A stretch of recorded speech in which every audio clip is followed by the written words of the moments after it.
Hi, I'm Rita Wilkins, also known as the Downsizing Designer. So it's Tuesday, and I am always on Tuesday evenings to talk about something decluttering, downsizing, or interior design. And so tonight's topic is the 3 best ways to cure clutter creep, and also the chaos that ensues. So have you ever listened to what your clutter is trying to tell you?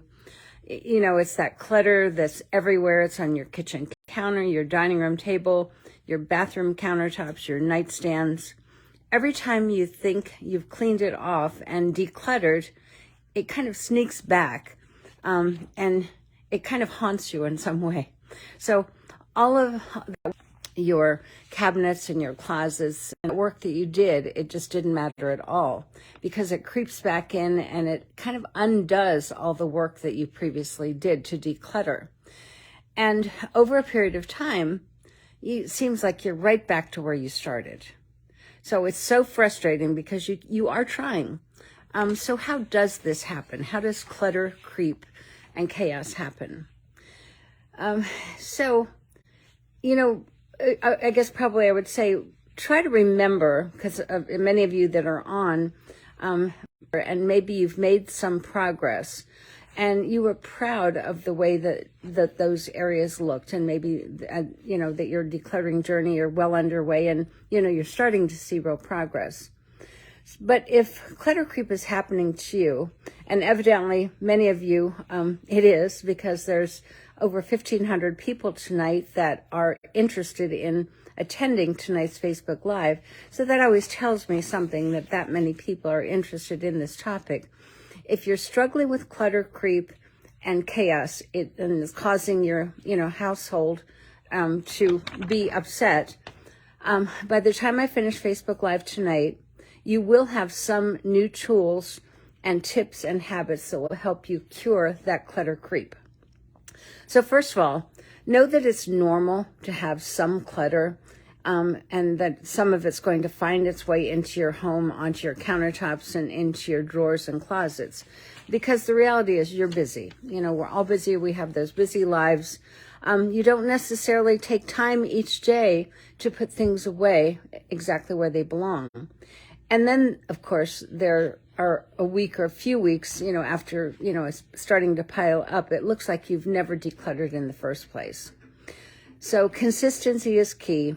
And there are also those moments, and we've all run into those, where, you've invited someone over, you didn't have time to declutter, so you basically shove it into a closet, shove it into a drawer. So it's out of sight, out of mind, at least for the moment. And it seems that cycle then never ends. Your drawers get messed up again, and so do your closets. So, this is very stressful. So you get stressed, you feel anxious, you feel overwhelmed again. Even though before you've tried to declutter, you've made some progress, and then, this cycle just continues. But I want you to remember that peace of mind and that calm that you did have when you previously decluttered. You were happier, you were more peaceful, your family was happy about it, and you were content. And what I'm trying to tell you tonight is that you can have that again. So the secret to curing clutter, creep, and chaos is establishing everyday habits and routines that help you to stay on top of it, preventing that clutter from overtaking you ever again. So that way you don't have to allow that buildup, and you don't have to start all over again, because you just don't have as much, because if it does creep in a little bit, you can deal with that. So it's really about prevention, and it's also about commitment to maintaining a clutter-free environment. So, it's like anything else. If you want it badly enough and you're willing to commit to creating little habits and little routines every single day, you can rest assured that you can have and you can keep that peaceful, clutter-free home once and for all. And I want you to know that that's not a pipe dream. It is possible. And so many of my clients have successfully decluttered their homes and maintained them. So now I'm going to talk about the 3 best ways to combat and to cure that clutter creep and all the ensuing chaos that it creates. So the number one is, I call it the 3 C's, is commitment, consistency, and confidence. So commit to having that clutter-free home, no excuses. So if you really want it, you have to commit to having a clutter-free home. If you want it badly enough, if you are so tired of that clutter everywhere you look, commit to living a clutter-free life and focus your efforts there and be intentional every single day. The second of the 3 C's is to be consistent. To me, consistency is probably the biggest thing here.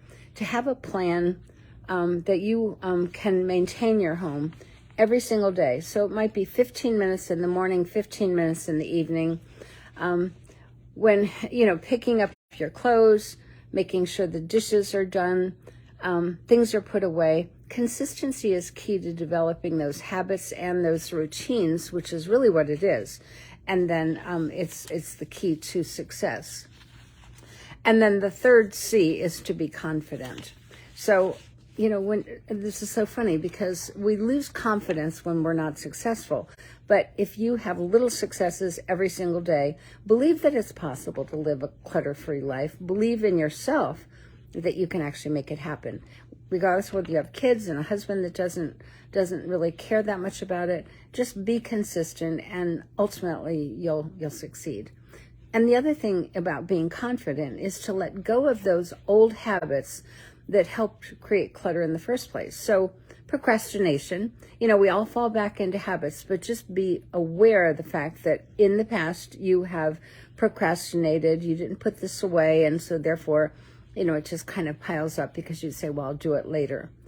The other one is the excuses, why you can't declutter today, why you're too tired, why you don't have time.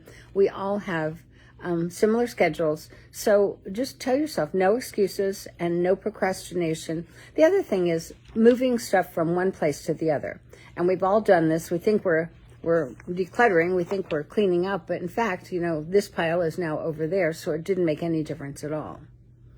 So the second way that you can cure clutter or the clutter creep, is to have a home for everything. So when you know where everything goes and when it has a home, whether it's the mail that's incoming, the mail that's outgoing, paperwork, with bills or magazines, whatever it is, any hobby stuff that you have, any work stuff you have, projects that you're working on, when everything has a home, you will always know where it is and where to find it when you actually need it. And the third step to cure clutter creep is to don't put it down, put it away. Now, I kind of love that expression because, it's that 1 second that you decide, I'm going to just put my workout clothes on the chair, or I'm going to leave my sneakers, right here. Rather than putting it down, just put it away. So if you have dirty clothes, put them in the laundry. Train yourself to put those things where they belong every single time. No excuses. So watch out for those piles too, those piles of clothes, the workout gear, the mail. Just watch those piles as they start to creep back in, because it's going to be up to you to discipline yourself to not let them accumulate. So just following that rule, don't put it down, put it away. So I hope that this helps. I always love talking to all of you, and I've heard so much from you this past week. Last week I gave away 10 of my workbooks, and I wish I could give away more, but I will from time to time give more of those.